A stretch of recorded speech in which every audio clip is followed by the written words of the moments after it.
नमस्कार दोस्तों, मैं हूं आपका साथी सुरेश कस्वा और आज हम अपनी वीडियो लेके मैं आपके सामने आया हूं। हिंदी साहित्य का इतिहास लेखन 3 भाग हमने इससे पहले कर लिए हैं। ये चौथा भाग है कि हिंदी साहित्य का जो इतिहास लेखन था उसमें पिछले भाग में हमने रामचंद्र शुक्ल के बारे में पढ़ा था कि हिंदी साहित्य का इतिहास जो 1929 ईस्वी में उन्होंने लिखा था उसमें उसकी क्या विशेषताएं थी और क्या महत्वपूर्ण उसके कथन थे, उनके बारे में हमने डिस्कस की थी। आज मैं एक और विद्वान हजारी प्रसाद द्विवेदी को लेके आया हूँ। हजारी प्रसाद द्विवेदी, ठीक है साथियों, बहुत ही महत्वपूर्ण है ये।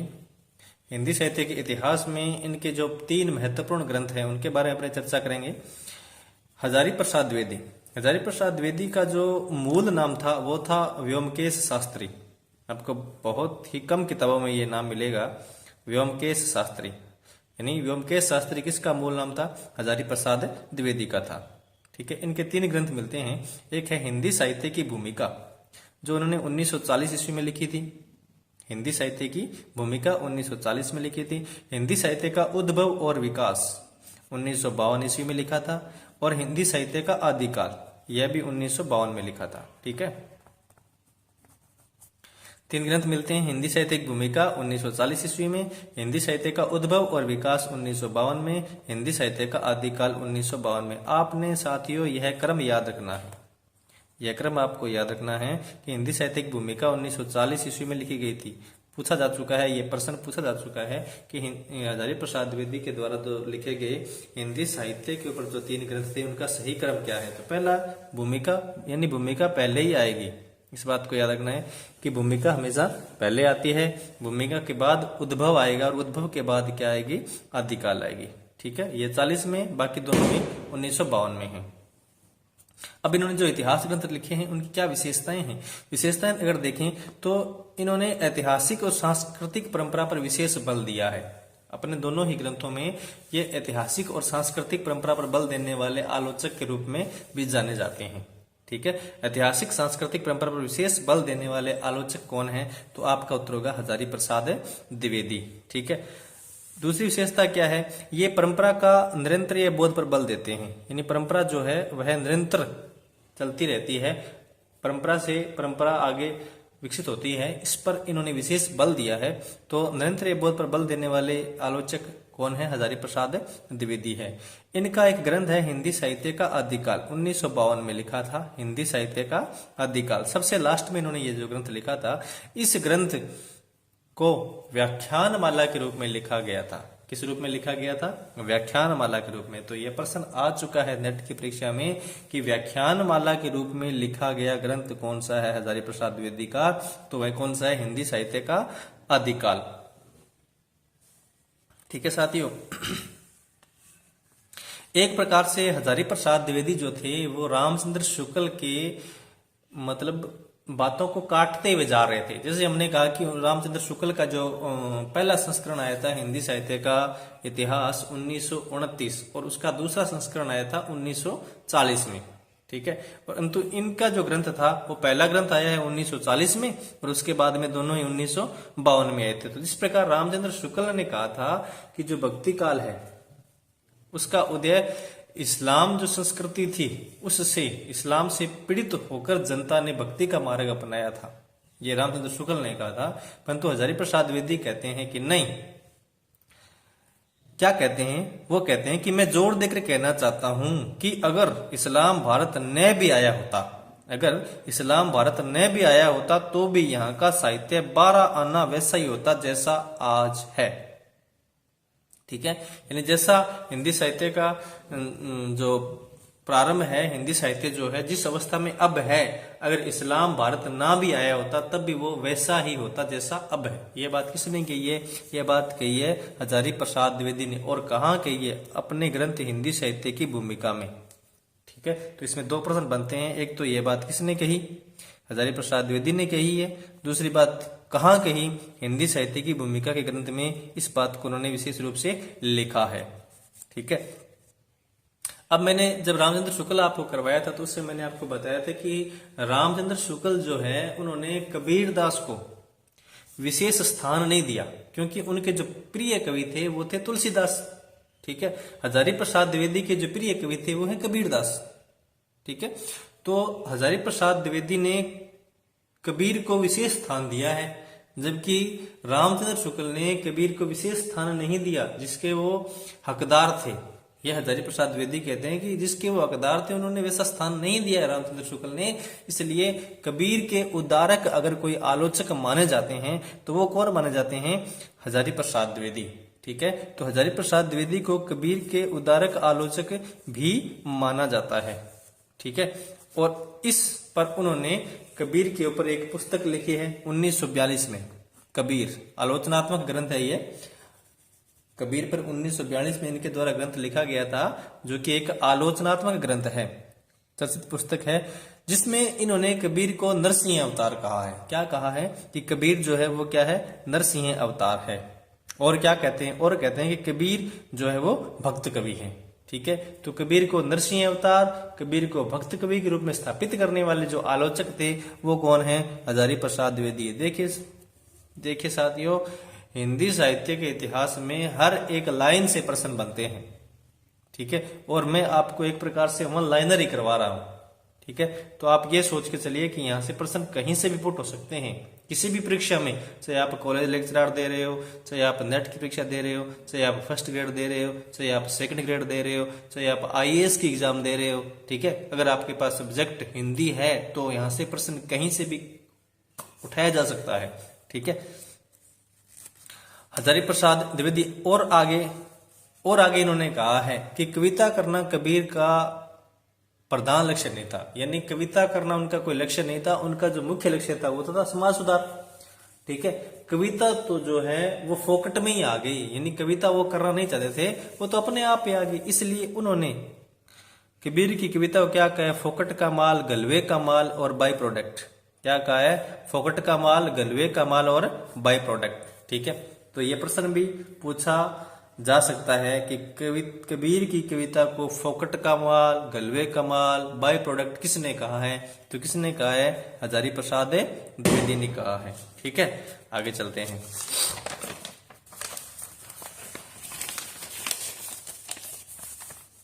आगे मैं बात करूंगा, इन्होंने हिंदी साहित्य का प्रारंभ कब से माना है? 10वीं सदी से माना है। हिंदी साहित्य का प्रारंभ इन्होंने 10वीं सदी से माना है, लेकिन वास्तविक शुरुआत ये कब से मानते हैं? हिंदी साहित्य की वास्तविक शुरुआत ये भक्ति काल से मानते हैं।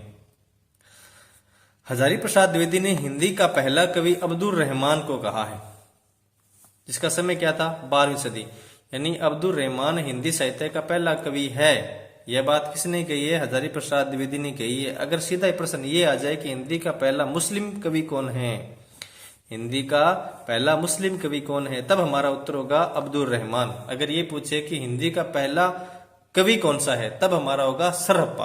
अगर ये पूछे कि हजारी प्रसाद द्विवेदी के अनुसार हिंदी का पहला कवि कौन सा है, तब हमारा उत्तर होगा अब्दुल रहमान। ठीक है ना। एक बार और रिपीट करता हूं, अगर ये पूछे कि हिंदी का पहला कवि कौन है, तो हमारा उत्तर होगा सरहप्पा। कौन होगा? सरहप्पा। अगर ये पूछे कि हजारी प्रसाद द्विवेदी के अनुसार हिंदी का पहला कवि कौन है, तब हमारा उत्तर होगा अब्दुल रहमान। ठीक है। अगर ये पूछे कि हिंदी का पहला मुसलमान कवि कौन है, तब हमारा उत्तर होगा अब्दुल रहमान। ठीक है। तो अब्दुल रहमान ने एक ग्रंथ लिखा जिसका नाम है संदेश रासक। क्या नाम है? संदेश रासक। हजारी प्रसाद द्विवेदी ने इस ग्रंथ को क्या कहा है? कि यह धर्मेतर रास है। क्या है ये? धर्मेतर, यानी धर्म से कुछ हटकर। ठीक है। यानी धर्मेतर रास ग्रंथ हजारी प्रसाद द्विवेदी ने इसको साबित किया है। ठीक है। अब हजारी प्रसाद द्विवेदी ने कुछ उपन्यास लिखे हैं, उनके बारे में थोड़ी चर्चा करूंगा मैं। HP द्विवेदी, हजारी प्रसाद द्विवेदी के उपन्यास। बहुत बार प्रश्न आ चुका है कि यह उपन्यास किसके हैं। ठीक है। अब इस बात को सभी जानने लगे कि ये उपन्यास इन्हीं के हैं। अब कई बार प्रश्न ये भी आता है कि इनके उपन्यास का सही क्रम कौन सा है। आजकल साथियों प्रश्न जो है क्रम के बारे में पूछने स्टार्ट कर दिए हैं। ठीक है। कि सही क्रम कौन सा है, तो सही क्रम है, देखिए पहला इन्होंने लिखा था बाण भट्ट की आत्मकथा। क्या लिखा है? ये इनका उपन्यास है। कई बार पूछा जा चुका है कि बाण भट्ट की आत्मकथा क्या है? आत्मकथा है, उपन्यास है, कहानी है, नाटक है, क्या है? ठीक है। तो अपने को पता होना चाहिए कि बाण भट्ट की आत्मकथा जरूर लिखा हुआ है, परंतु ये एक आत्मकथा नहीं है। ये क्या है? बाण भट्ट की आत्मकथा उपन्यास है। बाण भट्ट की आत्मकथा 1946 ईस्वी। तो बाण भट्ट की आत्मकथा जो है 1946 ईस्वी में लिखी थी। क्या है इनकी ये इनका उपन्यास है। दूसरा अगर बात करेंगे चारू चंद्र लेख, चारू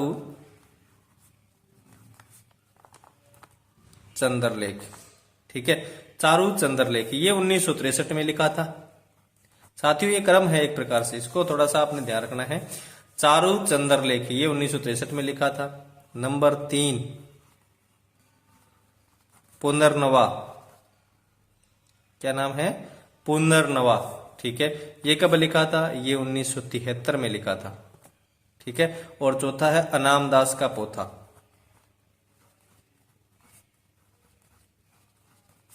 अनामदास का पोथा, ठीक है, ये कब लिखा था, ये 1976 में लिखा था, ठीक है। बाण भट्ट की आत्मकथा 1946 में लिखी है, चारू चंद्रलेख 1963 में लिखा है, पुनर्नवा 1973 में लिखा है, अनामदास का पोथा 1976 में लिखा है। ये इसका क्रम है, आपने ये क्रम याद रखना है। ये चारों के चारों इसकी क्या है, उपन्यास है। कई बार अपने इनमें कंफ्यूज हो जाते हैं कि इनकी विधा क्या है, उपन्यास है, नाटक है, कहानी है, ठीक है, या आत्मकथा है, ठीक है। तो आपको याद रखना है कि ये चारों के चारों क्या इनके उपन्यास है। इसको तैयार करने का एक और थोड़ा सा तरीका है, आप अगर याद कर सकते हो तो एक ट्रिक है, बचपन, बचपन, ये ट्रिक हो सकता है आपके थोड़ी सी काम आ जाए।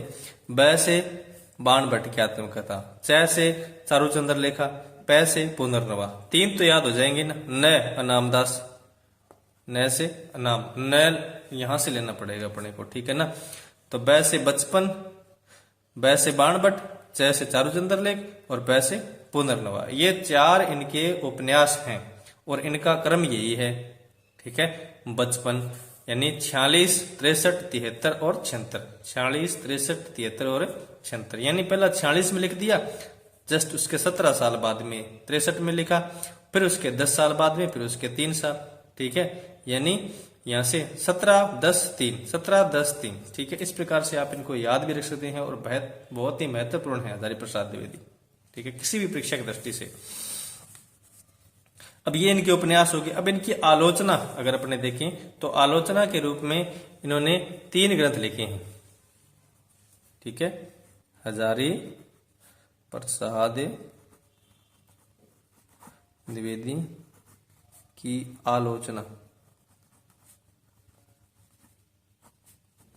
ठीक है। आलोचना के रूप में इनके 3 ग्रंथ मिलते हैं। एक है कबीर, जिसके बारे में मैंने आपको बता दिया, 1942 में आलोचनात्मक ग्रंथ है, कबीर के ऊपर लिखा हुआ है, ठीक है, जिसमें इन्होंने ये कहा है कि कबीर जो है उनका प्रधान लक्ष्य कविता नहीं था।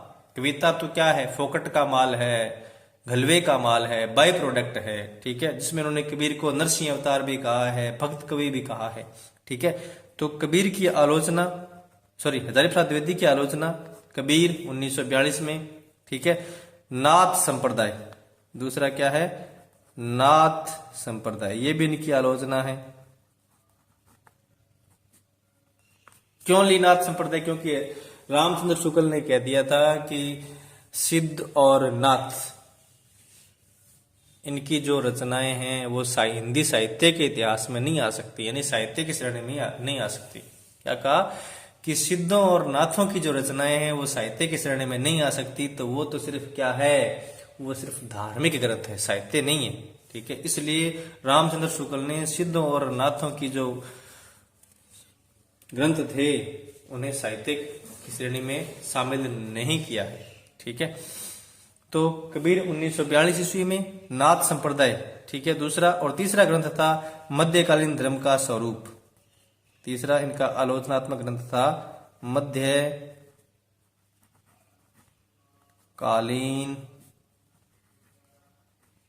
धर्म का स्वरूप, मध्यकालीन धर्म साधना का स्वरूप, धर्म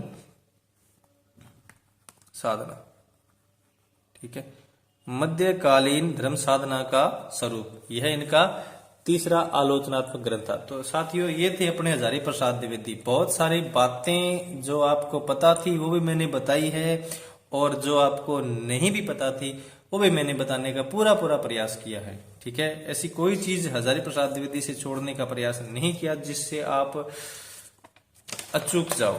ठीक है, अब बात करूंगा मैं अगले आलोचक जिनका नाम है डॉक्टर राम कुमार वर्मा।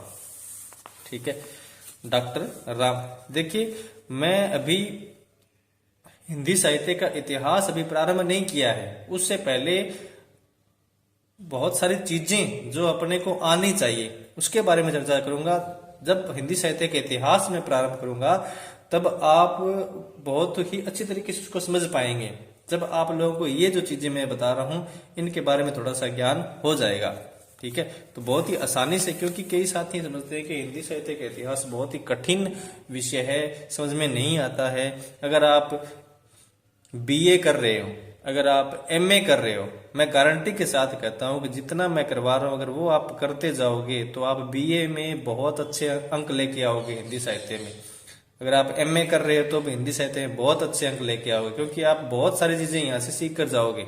ये गारंटी है मेरी पूरी की पूरी। ठीक है, तो यह जो वीडियो है ये सिर्फ कंपटीशन के लिए हाथ से ही अच्छा नहीं है। अगर आप एक रेगुलर स्टडी कर रहे हो, एकेडमिक शिक्षा ग्रहण कर रहे हो, तो उसमें भी आपको ये बहुत काम आएगा। ठीक है, आगे बात करता हूं मैं डॉक्टर राम कुमार वर्मा। डॉक्टर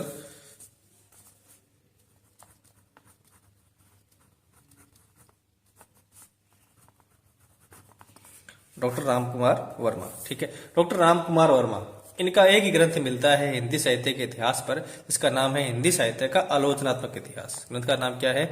हिंदी साहित्य का आलोचनात्मक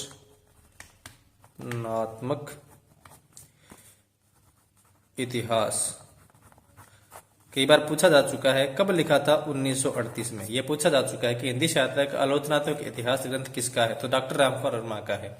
हिंदी साहित्य का आलोचनात्मक ग्रंथ डॉक्टर रामकुमार वर्मा का है। कब लिखा था? 1938 में। ठीक है, डॉक्टर रामकुमार वर्मा एक बेहतरीन कवि भी थे और एकांकीकार भी थे। ठीक है, एक अच्छे कवि भी हैं, इनकी कविताएं भी मिलती है, और ये एकांकीकार भी थे। ठीक है, एक घूंट इनका एकांकी है डॉक्टर रामकुमार वर्मा की। ठीक है, तो एकांकीकार भी बहुत अच्छे थे। क्या थे? अच्छे कवि और एकांकीकार। अच्छे कवि और एकांकीकार, यानी एकांकी की रचना करने वाले। ठीक है, अच्छे कवि भी थे और एक एकांकीकार थे। यह जो इनका ग्रंथ है आलोचनात्मक ग्रंथ है, जब इस ग्रंथ को पढ़ते हैं तो ऐसा लगता है कि यह अनुसंधानात्मक ग्रंथ है। क्या है? अनुसंधानात्मक ग्रंथ। ठीक है, यानी यह इतिहास ग्रंथ न लेकर ऐसे लगता है जैसे कोई अनुसंधान किया जा रहा है, किसी सब्जेक्ट पे अनुसंधान किया जा रहा है, जैसे हिंदी साहित्य पे अनुसंधान किया जा रहा है। ठीक है, तो अगर इसे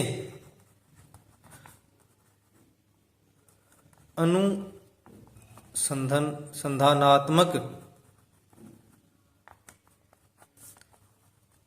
ग्रंथ भी कहा जा सकता है। इस ग्रंथ को अनुसंधानात्मक ग्रंथ भी कहा जा सकता है, यानी एक प्रकार से यह हिंदी साहित्य का अनुसंधान करता हुआ प्रतीत होता है, इसलिए इसे अनुसंधानात्मक ग्रंथ भी कहा जा सकता है।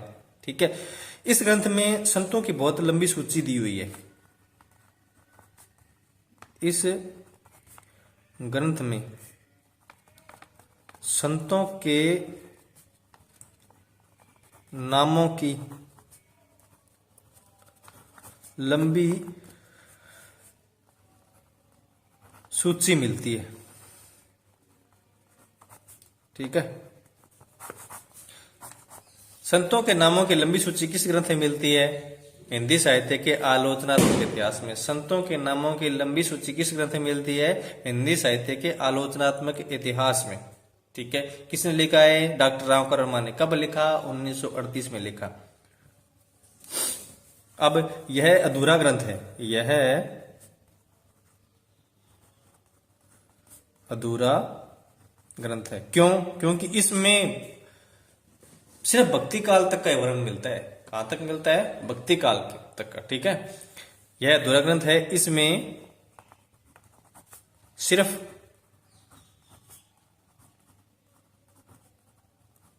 भक्ति काल तक का ही वर्णन मिलता है।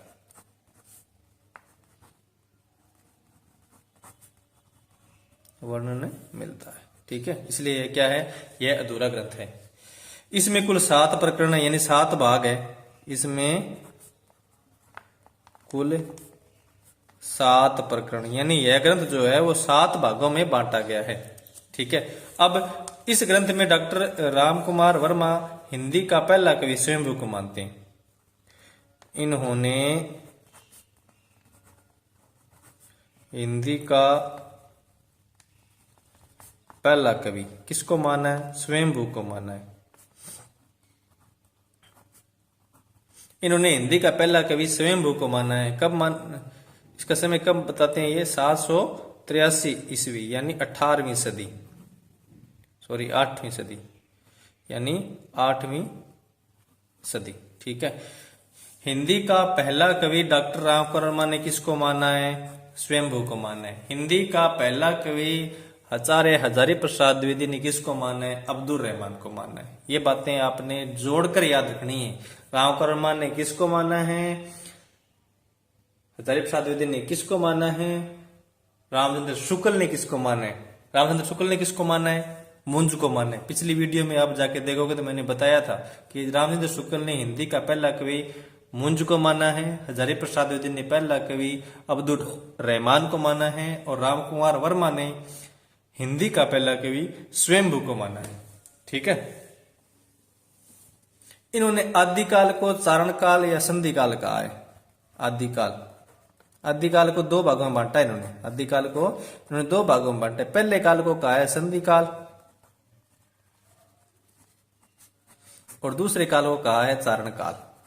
यह प्रश्न भी सेकंड ग्रेड में पूछा गया है। यह प्रश्न सेकंड ग्रेड भर्ती में पूछा गया था कि आदिकाल को संधि काल किसने कहा है।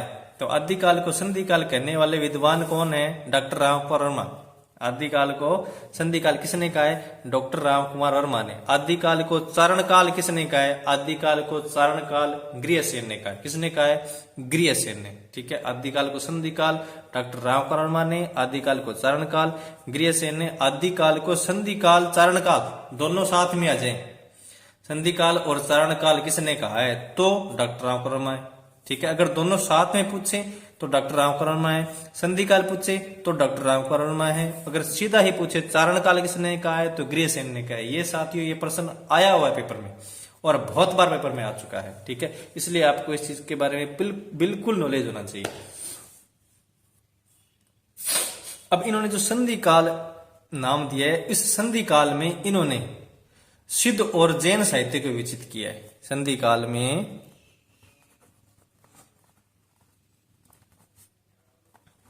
किसको दिया है, संधि काल में सिद्ध साहित्य व जैन साहित्य, सिद्ध साहित्य व जैन साहित्य को विवेचित किया है, विवेचित, ठीक है। संधि काल में इन्होंने सिद्ध साहित्य और जैन साहित्य को विकसित किया, यानी जैन और सिद्ध साहित्य को इन्होंने संधि काल में ले लिया। अब जो चारण काल यानी जो चारणों का समय था उसको किसमें शामिल कर लिया, इसने चारण काल में शामिल कर लिया, ठीक है ना। तो इस प्रकार से इन्होंने हिंदी आदिकाल को 2 भागों में बांटा था, संधि काल और चारण काल, ठीक है। अब संधि काल को इन्होंने जो समय दिया है वो दिया है 750 से 1000 ईस्वी तक, ठीक है। तो संधि काल का समय क्या बताया इन्होंने, 750 से, ये विक्रमी संवत है, याद रखना, विक्रमी संवत 750 से 1000 ईस्वी तक, 1000 विक्रमी संवत तक, यानी ये समय इन्होंने बताया कि ये समय संधि काल का था। 750 से 1000 और 1000 से 1375 तक का था वो चारण काल का दिया है। और चारण काल का कब दिया है, 1050 से 1375 तक, ठीक है ना। यानी इस प्रकार से 1750 हिंदी साहित्य का प्रारंभ मानते हैं, विक्रमी संवत 750, ठीक है। 750 विक्रमी संवत हिंदी साहित्य का प्रारंभ मानते हैं और ये कहते हैं कि अगर वैसे जाए तो 693 ईस्वी में, 693, ठीक है ना। तो 693 ईस्वी से हिंदी साहित्य का प्रारंभ कौन मानते हैं? डॉक्टर रामकुमार वर्मा मानते हैं ईस्वी से। अगर विक्रमी संवत की बात है तो 750, ठीक है। तो 750 से हिंदी साहित्य का प्रारंभ कौन मानते हैं? डॉक्टर रामकुमार वर्मा मानते हैं। और उस समय को उन्होंने संधि काल नाम दिया है, जो कि 1000 ईस्वी तक चला, ठीक है। 1000 ईस्वी तक चला और 1000 ईस्वी से 1375 तक का जो काल बताया है वो बताया इन्होंने चारण काल माना है, ठीक है। वैसे 693 ईस्वी बहुत इंपॉर्टेंट है और फर्स्ट ग्रेड एग्जाम में ये पूछा गया है। फर्स्ट ग्रेड एग्जाम में यह पूछा गया है कि डॉक्टर रामकुमार वर्मा ने हिंदी साहित्य का प्रारंभ किस सन से माना है। तो सन की बात आ जाए, ईस्वी की बात आ जाए तो वो 693 ईस्वी है, ठीक है। अगर ये पूछे विक्रमी संवत तो 7 से 50 है, ठीक।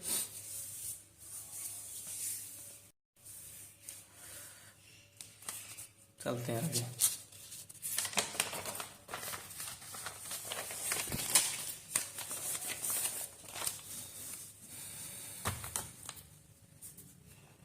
अब जो हिंदी साहित्य का इतिहास है, ठीक है, उसमें जो भक्ति काल है उसको अलग अलग भागों में बांटा गया है।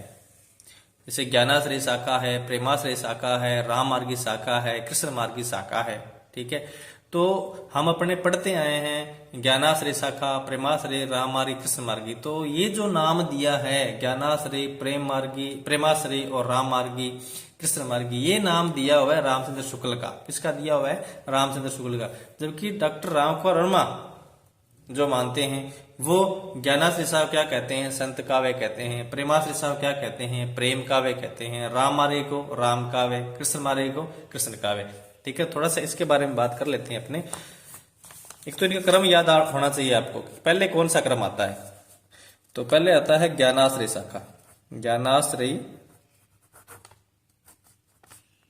शाखा, यानी पहले ज्ञानाश्रय शाखा आती है। ज्ञानाश्रय शाखा के बाद आती है प्रेमाश्रय शाखा। कौन सी आती है? प्रेमाश्रय शाखा, ठीक है। ज्ञानाश्रय शाखा, ज्ञानाश्रय शाखा के बाद में आती है प्रेमाश्रय शाखा। प्रेमाश्रय शाखा के बाद आती है राम मार्गी शाखा।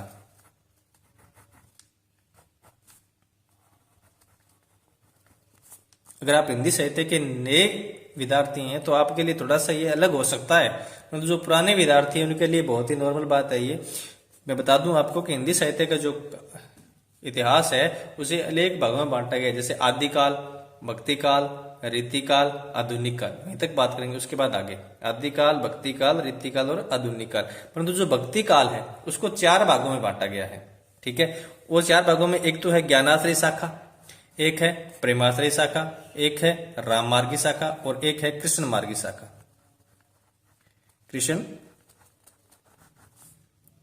मार्गी शाखा, ये 4 शाखाएं हैं जो भक्ति काल को बांटती है।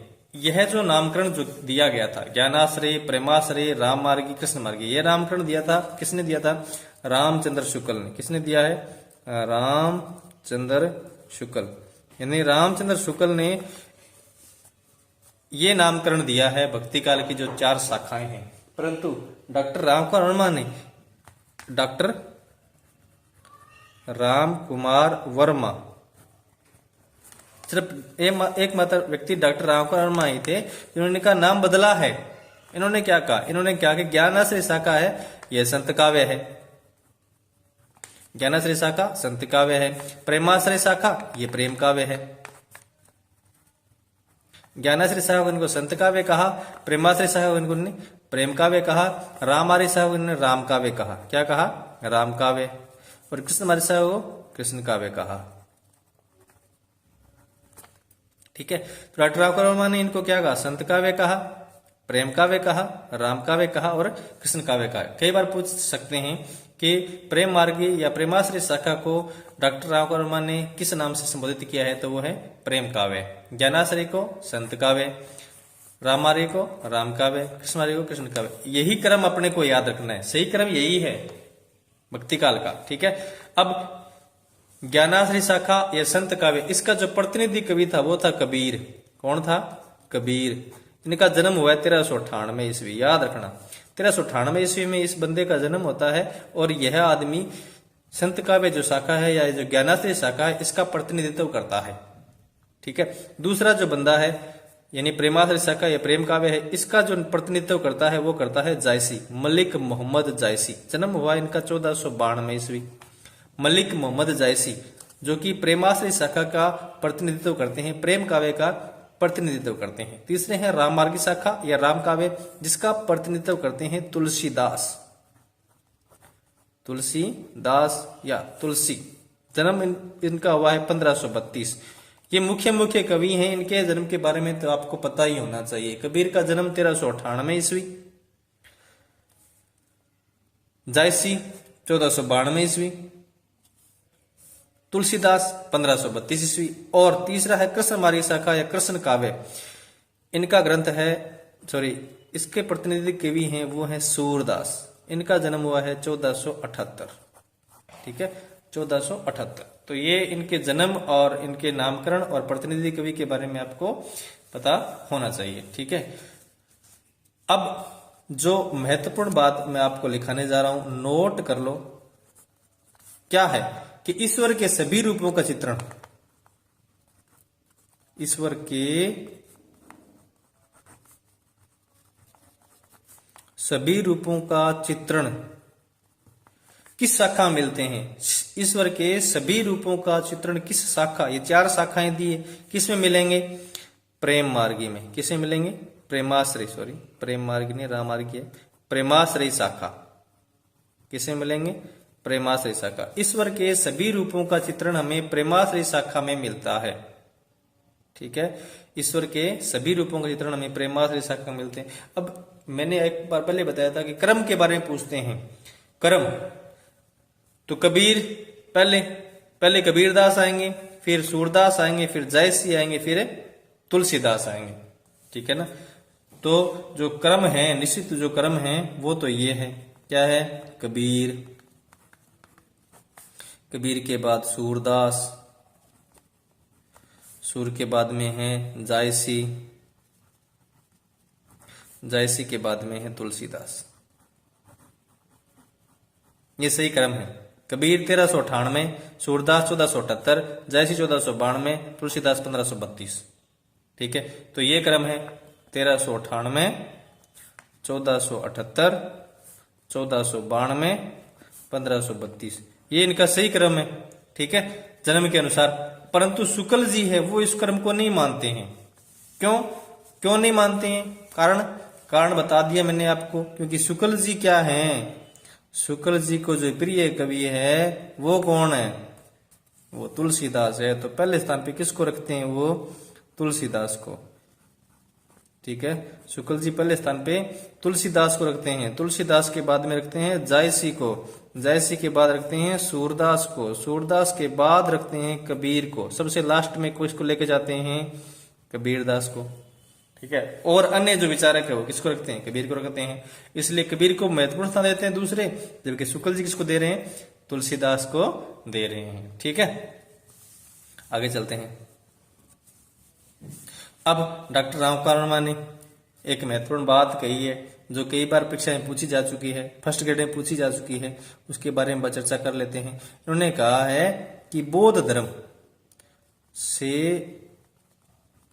उत्पन्न विकृतियों ने, बौद्ध धर्म से उत्पन्न विकृतियों ने कालांतर में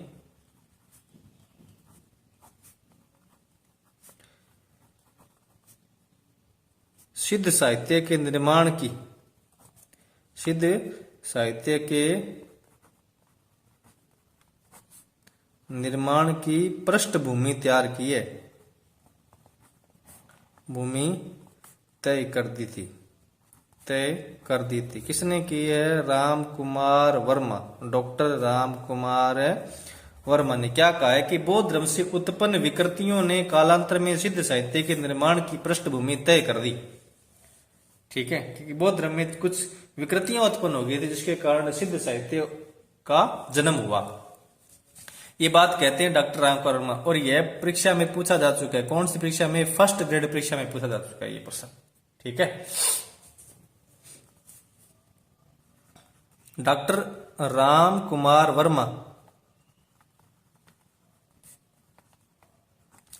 वर्मा ने प्रथम सूफी रचना किसको माना है? प्रथम सूफी रचना मुल्ला दाऊद की चंदायन को माना है। इसको माना है मुल्ला दाऊद की रचना का नाम क्या है? चंदायन। यह प्रश्न भी बहुत बार आया है चंदायन को, एक बार तो मेरे सामने भी आया है सेकंड ग्रेड में। ठीक है, रामकुमार वर्मा ने प्रथम सूफी रचना किसको माना है? मुल्ला दाऊद की चंदायन। आपसे प्रश्न पूछेंगे कुतुबन को किसने माना है? हजारी प्रसाद द्विवेदी। मृगावती की कुतुबन को किसने माना है? कुतुबन की मृगावती किसने माना है? हजारी प्रसाद द्विवेदी ने। तो इसी प्रकार मुल्ला दाऊद की चंदायन को किसने माना है? डॉक्टर रामकुमार वर्मा ने पहली सूफी रचना माना है। ठीक है, हजारी प्रसाद द्विवेदी। अगली बात लिखिए आप, महत्वपूर्ण। हजारी प्रसाद द्विवेदी के उपन्यास, इनका उपन्यास तो था ना पुनर्नवा के उपन्यास, पीछे रह गई थी ये महत्वपूर्ण बात। पुनर्नवा में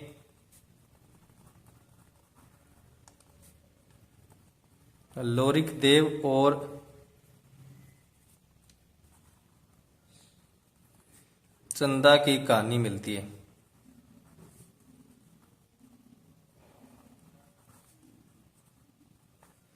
लोरिक देव और चंदा की कहानी मिलती है किसमें? पुनर्नवा में। ठीक है, पुनर्नवा कौन सा ग्रंथ था उनका? 3 नंबर का उपन्यास। मैंने बताया था ना, बचपन, यानी पहला बाण भट्ट की आत्मकथा। ठीक है, 1946 में। फिर च पर किसको बताया था? चारूचंद्र लेखा। ठीक है, 1963 में। ठीक है, उसके बाद में पुनर्नवा, बचपन में पुनर्नवा 1973 में, और उसके बाद में अनाम दास का पोथा 1946 ईस्वी में। ठीक है, तो ये इनका जो उपन्यास है पुनर्नवा था, उसमें लोरिक देव और चंदा की कहानी मिलती है। ये बात यहाँ क्यों लिखी है? क्योंकि ये जो मुल्ला दाऊद की जो चंदायन है ना, मुल्ला दाऊद की जो चंदायन है, उसमें भी लोरिक देव और चंदा की कहानी मिलती है। ठीक है, तो मुल्ला दाऊद की चंदायन में लोरिक देव और चंदा की कहानी मिलती है, और वही कहानी जो हजारी प्रसाद द्विवेदी का उपन्यास है पुनर्नवा 1973 ईस्वी में जो लिखा था, उसके अंदर वही कहानी मिलती है। ठीक है ना, हजारी प्रसाद द्विवेदी के पुनर्नवा उपन्यास में। ठीक है, पुनर्नवा का शाब्दिक अर्थ अगर देखें तो पुनर्नवा, पुनर मतलब नवीन दृष्टि, पुनर्नवा मतलब नवीन दृष्टि।